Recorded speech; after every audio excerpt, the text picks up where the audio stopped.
En 1912, les journaux britanniques s'enthousiasmaient pour une affirmation audacieuse. Les premiers humains seraient apparus en Grande-Bretagne et non en Afrique. L'impression était celle d'une histoire réécrite de fond en comble, et l'adhésion fut générale. Les foules applaudirent, les savants célébrèrent l'événement, et le petit village de Piltdown, dans le Sussex, devint soudain le centre de ce qui fut présenté comme la plus grande découverte de l'histoire de l'évolution. Tout cela fut rendu possible par Charles Dawson, un archéologue amateur curieux, désireux de se faire un nom dans le monde scientifique. Il affirma avoir découvert des fragments osseux appartenant à une créature intermédiaire entre les singes et les humains. Dawson s'associa à Arthur Smith Woodward, géologue respecté du Musée d'histoire naturelle de Londres, et ensemble ils assemblèrent des morceaux de crâne, des dents et même des outils primitifs. Leur découverte, baptisée l'Homme de Piltdown, fut présentée à la Société géologique et crue pendant des décennies. Les manuels scolaires réorganisèrent même l'évolution humaine autour de ce fossile, appris comme une vérité absolue par des générations entières. Mais un retournement survint.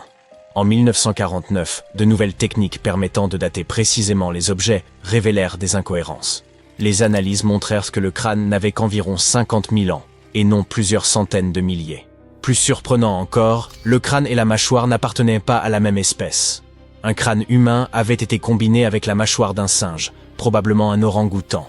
Les dents avaient été limées pour paraître plus humaines, et les os teintés afin de correspondre au gravier environnant.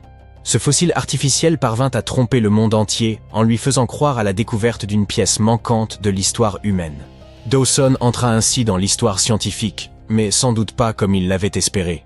Et il n'était pas un cas isolé. Certains agissaient par appât du gain, d'autres par soif de renommée. À la fin du XIXe siècle, à Paris, les musées accumulaient les trésors antiques comme s'il s'agissait de cartes Panini. Lorsqu'une somptueuse tiare en or, prétendument attribuée à un roi scythe nommé Saïta-Farnès, apparut sur le marché, le Louvre estima devoir l'acquérir. Elle était spectaculaire, richement ornée, majestueuse, digne d'un souverain. Le musée versa une somme considérable et l'exposa fièrement comme un chef-d'œuvre de l'art ancien. Puis survint la désillusion. Quelques années plus tard, un orfèvre entreprenant d'Odessa, Israël Rouchomovski, lut un article sur la prestigieuse découverte du Louvre et éclata de rire. Il reconnut la tiare qu'il avait façonnée de ses propres mains. Il s'agissait d'une œuvre moderne, réalisée sur commande pour des marchands locaux, lesquels ne lui avaient jamais révélé leur intention de la faire passer pour un trésor ancien. Le Louvre fut humilié. Une fois encore, le monde entier avait cru à un mensonge séduisant. Quant à l'orfèvre qui avait ridiculisé le musée, il gagna une notoriété durable dans le milieu artistique. La tiare détient encore aujourd'hui le record Guinness de la plus grande fraude en orfèvrerie de l'histoire. Une autre supercherie scientifique soigneusement orchestrée nous ramène dans la paisible ville de Cardiff, dans l'État de New York, quelques décennies avant l'affaire du Louvre. En 1869, des ouvriers creusant un puits heurtèrent un objet dur et massif. Ils mirent au jour ce qui semblait être un homme pétrifié de 3 mètres de haut, étendu dans le sol. Les foules affluèrent de régions éloignées pour l'observer. Des prédicateurs y virent la preuve des géants bibliques évoqués dans la Genèse. Les savants débattirent, hésitant entre fossilisation et intervention divine. En quelques jours, le géant de Cardiff devint une véritable attraction. Les visiteurs payaient cher pour le voir, 50 cents l'entrée, une somme importante à l'époque. On découvrit plus tard qu'un certain George Hull avait sculpté ce géant dans du gypse à la suite d'une dispute avec un révérend méthodiste. Hull voulait démontrer à quel point il était facile de duper les foules, en particulier les croyants, contrairement à lui. Il enterra donc le faux géant, et l'expérience réussit au-delà de ses attentes. Même après la révélation de la fraude par des experts, le public continua d'affluer par désir d'y croire. Au fil du temps, le géant changea plusieurs fois de propriétaire. Il est aujourd'hui exposé au musée Fenimore Farm and Country Village, à Cooperstown dans l'État de New York. En parlant de musée, vous avez peut-être déjà aperçu ces crânes de cristal qui scintillent sous la lumière, présentés comme des objets sacrés issus de temples mésoaméricains. Oui, ceux popularisés par un film d'Indiana Jones, associés à des pouvoirs aztèques anciens ou même à une énergie extraterrestre. Pendant longtemps, les musées les exposèrent avec fierté, jusqu'à ce que des chercheurs du British Museum et du Smithsonian entreprennent de les examiner de près. Leurs conclusions mirent alors fin au mythe. Ils établirent que ces crânes avaient été façonnés à l'aide d'outils rotatifs modernes. et d'abrasifs inconnus des anciens sculpteurs. Autrement dit, ils furent fabriqués au 19e ou 20e siècle à l'aide de machines contemporaines et réussirent à tromper le monde entier. Il ne s'agissait ni de messages divins, ni de vestiges de civilisation venus de l'espace, mais simplement de presse-papier luxueux qui persuadèrent bien des gens de l'existence de prétendus pouvoirs anciens. Faisons maintenant un bond de plusieurs décennies vers une époque plus proche de la nôtre. Dans les années 1960, l'université de Yale révéla ce qui semblait être une découverte capable de réécrire l'histoire. Une carte du XVe siècle représentant l'Amérique du Nord sous le nom de Vinland. Cela impliquait que les Vikings avaient cartographié le continent bien avant Christophe Colomb. Les titres de presse furent sensationnels. L'idée avait quelque chose de romanesque. Des explorateurs traversant des mers glacées des siècles avant que l'Europe ne sache même que l'Amérique existait. Pourtant, un détail posait problème. Le parchemin était bien médiéval, mais pas l'encre. Des décennies d'analyse montrèrent qu'elle contenait du dioxyde de titane, un pigment mis au point au XXe siècle. En 2021, Yale le confirma officiellement. La carte de Vinland était une contrefaçon moderne, tracée sur un parchemin ancien pour paraître authentique. Elle ne témoignait pas du génie viking, mais plutôt de l'ingéniosité humaine d'un côté et de notre crédulité de l'autre. Et lorsqu'il est sa question de persuasion, l'effort est moindre lorsqu'une source réputée comme National Geographic relaie l'information, n'est-ce pas? En 1999, le magazine présenta ce qu'il pensait être la découverte ultime, un fossile reliant les dinosaures aux oiseaux. Baptisé Archaeoraptor, il devait transformer notre compréhension de l'évolution. Provenant de Chine, il semblait parfait au premier regard. Une queue de dinosaure, des ailes d'oiseau et des os racontant l'histoire de l'apparition du vol. Mais rapidement, des doutes apparurent parmi les paléontologues. Les os ne s'alignaient pas correctement. Des scanners révélèrent alors la vérité. Le fossile avait été assemblé à partir de morceaux appartenant à des espèces différentes. Une queue de dinosaure issue d'un fossile, un corps d'oiseau provenant d'un autre. Quelqu'un avait littéralement composé un spécimen de Frankenstein pour en accroître la valeur. L'embarras fut considérable, en particulier pour National Geographic, qui avait construit tout un récit autour d'infos que le public voulait croire authentiques. Si vous pensez que les canulars scientifiques appartiennent au passé grâce aux technologies du XXIe siècle, voici une surprise. En 2020, le musée de la Bible à Washington fit une confession retentissante. Les 16 fragments de sa prestigieuse collection des manuscrits de la mer morte étaient tous des faux modernes. Des millions avaient été dépensés pour acquérir ce qui était censé être des textes sacrés vieux de 2000 ans, avant de découvrir qu'ils avaient été réalisés sur du parchemin ancien, mais peints avec une encre moderne. La fraude était si sophistiquée que même des experts s'étaient laissés tromper dans un premier temps. Des analyses approfondies finirent toutefois par lever le doute. Ces reliques n'avaient rien de sacré. L'enjeu ne se limitait pas à l'argent, mais touchait à la foi. Des milliers de visiteurs s'étaient tenus devant ces vitrines, éprouvant admiration, respect et sentiment de connexion, avant d'apprendre qu'ils avaient été confrontés à une supercherie. Et pour finir, voici sans doute l'une des impostures dites les plus glaçantes. En 2000, une momie apparut au Pakistan, présentée comme celle d'une princesse perse ancienne de 2600 ans, fille de Xerxès Ier. Elle fut découverte dans un sarcophage doré, enveloppé de vêtements d'or. Son visage, remarquablement conservé, troubla les archéologues qui restèrent médusés. Pourtant, quelque chose semblait clocher. Des scanners, des analyses linguistiques et une datation au carbone révélèrent une vérité effroyable. La momie n'était pas antique. Il s'agissait d'une femme moderne, probablement tuée, puis momifiée afin d'être vendue comme une fausse relique. L'affaire bascula brutalement de la fascination au drame et bouleversa de nombreuses personnes. Ce qui devait être un miracle royal se révéla être un crime infâme et un mensonge de plus. Toutes ces histoires ont un point commun, l'espoir. Les êtres humains veulent croire. Ils cherchent à toucher le passé et à trouver des preuves qui les reliaient à quelque chose de plus vaste. Qu'il s'agisse de savants en quête du chaînon manquant, de musées avides de renommée ou de croyants en quête de preuves de leur foi, tous aspirent à l'émerveillement. L'histoire regorge d'imposteurs et, parfois, ce sont précisément ces supercheries qui donnent naissance aux récits les plus marquants. Au cœur des falaises rouges de Petra, des archéologues ont trouvé une tombe cachée. À l'intérieur, il y avait 12 squelettes.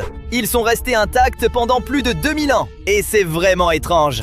La plupart des tombes de Petra ont été pillées. Alors, qu'est-ce qui rend cette découverte si spéciale? Découvrons-le. Voici l'ancienne cité de Petra. Ces immenses falaises de grès sont inoubliables. Pas étonnant qu'elle soit l'une des nouvelles 7 merveilles du monde. Les bâtiments sont taillés directement dans la roche, ce qui donne déjà au lieu un aspect irréel. Mais Petra est aussi une star du monde archéologique depuis longtemps. Ah, Petra est apparue dans le film Indiana Jones et la dernière croisade. Certaines scènes ont été tournées juste devant le célèbre bâtiment appelé Al-Khazné, ou le Trésor. Mais récemment, quelque chose d'encore plus excitant s'est passé là-bas, dans la vraie vie. Une équipe télé de l'émission Expédition Unknown est venue à Petra filmer une nouvelle enquête. Et pendant qu'ils étaient là, des archéologues ont fait une découverte énorme. Ils ont trouvé 12 squelettes humains et plusieurs objets anciens. Tous étaient enterrés sous le sol devant le trésor, cachés là depuis environ 2000 ans. Les archéologues n'ont pas commencé à creuser tout de suite. D'abord, ils ont utilisé un outil spécial appelé géoradar, une sorte de radiographie du sol. Au lieu de deviner ou creuser, la machine scanne le sous-sol et montre des formes qui pourraient être des tombes ou des espaces vides. En tout cas, quand l'équipe a regardé les données du radar, quelque chose d'intéressant est apparu. Les motifs ressemblaient beaucoup à des endroits de Petra où des tombes avaient déjà été trouvées. C'était un gros indice que quelque chose pouvait se cacher sous terre. Après avoir vu le résultat, les autorités jordaniennes ont donné l'autorisation de fouiller. C'est alors que l'équipe a enfin commencé à creuser sous le site célèbre et qu'ils ont découvert les squelettes et artefacts anciens. Fait intéressant, beaucoup de tombes à Petra ont été trouvées complètement vides, car au fil des siècles, tout ce qui avait de la valeur a été pris par des pilleurs ou a simplement disparu. Mais cette tombe était très différente. À l'intérieur, l'équipe a découvert 12 squelettes humains et quelques objets anciens. Certains os avaient même de la moisissure. C'est arrivé parce que Petra est taillée dans des falaises de grès. Le grès est très poreux, donc il peut absorber l'eau comme une éponge géante. La zone inonde parfois, et l'humidité a probablement lentement pénétré dans les tombes. Avec les squelettes, les archéologues ont trouvé des objets en bronze, fer et céramique. Un objet ressortait. Un calice en céramique dans les bras d'un des défunts. C'était comme si la personne le tenait quand elle avait été enterrée.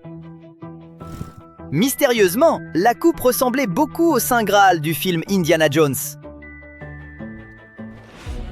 Le célèbre bâtiment au-dessus de la tombe, Al-Khazné, se trouve près de l'entrée principale de la cité. On pense qu'il a au moins 2000 ans. Cette énorme structure est taillée directement dans les falaises de grès. Aujourd'hui, c'est l'un des monuments les plus reconnaissables au monde. Mais même si le trésor est si célèbre, les archéologues ne comprennent toujours pas complètement son histoire. Une raison est que beaucoup de tombes proches ne contenaient pas beaucoup d'artefacts. Et sans objet à étudier, ça devient bien plus dur de déterminer exactement quand le bâtiment a été fait ou comment il était utilisé. C'est pourquoi l'équipe était si excitée. La découverte pourrait les aider à en apprendre plus sur les anciens habitants de Petra et ceux qui ont bâti la cité. L'emplacement de la tombe pourrait déjà être un indice important. Voyez-vous, être enterré juste devant le trésor était probablement un immense honneur. Les restes humains eux-mêmes peuvent aussi raconter une histoire intéressante.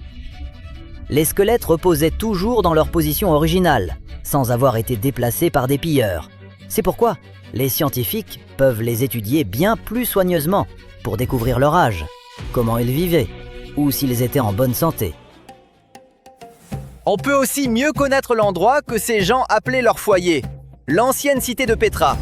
Elle a été bâtie il y a plus de 2000 ans par les Nabatéens. À partir du 4e siècle avant notre ère, cette cité du désert est devenue le centre de leur royaume et une étape commerciale importante au Moyen-Orient. L'emplacement a beaucoup aidé. Petra se trouve dans une vallée entourée de montagnes et l'entrée principale est un long canyon étroit appelé le Siq. Comme le passage est si étroit, la cité était facile à défendre et difficile à attaquer pour les ennemis. Grâce à ces facteurs, la cité a grandi rapidement. À son apogée, environ 30 000 personnes y vivaient peut-être. Mais la cité se trouve dans un canyon désertique sec. L'eau naturelle y est plutôt limitée. Alors, comment tant de gens ont-ils pu vivre à Petra? La réponse est une ingénierie astucieuse. Les Nabatéens ont construit un système d'eau incroyablement avancé pour l'époque. Ils ne dépendaient pas d'une source d'eau, c'était tout un réseau taillé directement dans la roche. Ils ont creusé des canaux, des tuyaux et des citernes dans les falaises. Ça leur permettait de guider l'eau des sources proches vers la cité. C'était comme un système de plomberie antique, entièrement construit en pierre. Encore mieux, l'eau ne coulait pas directement dans la cité. D'abord, elle passait par des bassins de décantation, où la saleté et le sable coulaient au fond. Ensuite, l'eau était stockée dans de grands réservoirs entourés d'épais murs de pierre, ce qui gardait l'eau plus fraîche dans la chaleur du désert. Les crues soudaines étaient aussi un grand danger dans le canyon. Quand de fortes pluies tombaient dans les montagnes, l'eau dévalait souvent les vallées étroites. Pour gérer ça, les Nabatéens ont construit des barrages et des canaux qui redirigeaient l'eau vers des réservoirs. Un autre aspect intrigant de Petra est l'emplacement de ses bâtiments principaux. En 2013, des chercheurs ont découvert que plusieurs monuments importants s'alignaient avec le soleil à des moments clés de l'année, comme les solstices et l'équinoxe. Les scientifiques pensent maintenant que les bâtiments fonctionnaient comme des calendriers géants, aidant les gens à suivre les saisons dans un paysage désertique. Les signes naturels du temps peuvent être difficiles à remarquer là-bas. Un autre mystère de Petra, ce sont 3 blocs de pierre massifs appelés les blocs Djinn. Ils remontent à environ le 2e siècle avant notre ère et sont parmi les premières grandes tombes construites à Petra. 2 d'entre eux ont des chambres funéraires à l'intérieur et le 3e a même une tombe au sommet, comme un petit cercueil sur le toit. Personne ne sait vraiment pourquoi ils ont été construits. La plupart des experts disent que c'était des tombes, mais certains pensent qu'ils ont pu être taillés pour honorer des divinités ou utilisés dans des rituels. Mais malgré toute la grandeur de Petra, les choses ont commencé à changer en 106 de notre ère. C'est alors que le puissant empire romain a pris le contrôle de la cité et l'a intégrée à son territoire. Le commerce n'a pas complètement cessé, mais la cité a lentement perdu de son importance. Plus tard, un grand séisme en 551 de notre ère a causé de sérieux dégâts. Ça a pu être le coup final pour une cité déjà en déclin. Avec le temps, Petra fut finalement abandonnée et devint connue comme la cité perdue. Mais il y a un autre surnom, bien plus utilisé, la cité rose. Le nom vient de la couleur des falaises autour de Petra. Les roches de grès ont une couleur rose rougeâtre, surtout quand le soleil est bas dans le ciel. Ce que voient les touristes n'est qu'une infime partie de Petra. Certaines estimations disent que les archéologues n'ont fouillé qu'environ 15% de la cité. Les visiteurs traversent l'étroit Siq, contemplent le trésor haut de 40 mètres, marchent le long des rues bordées de tombes et gravissent plus de 800 marches pour atteindre le monastère, Al-Deir. Mais c'est comme voir la pointe d'un iceberg, le reste est toujours enfoui. Petra n'arrête pas de nous surprendre. En 2016, des chercheurs ont utilisé des images satellites pour repérer un immense monument encore inconnu. La plateforme est massive, environ 56 mètres sur 49, avec des colonnes sur un côté. Des fragments de poterie suggèrent qu'elle a plus de 2150 ans. Donc en fait, même après des siècles d'exploration, Petra est toujours pleine de secrets qui attendent juste d'être découverts.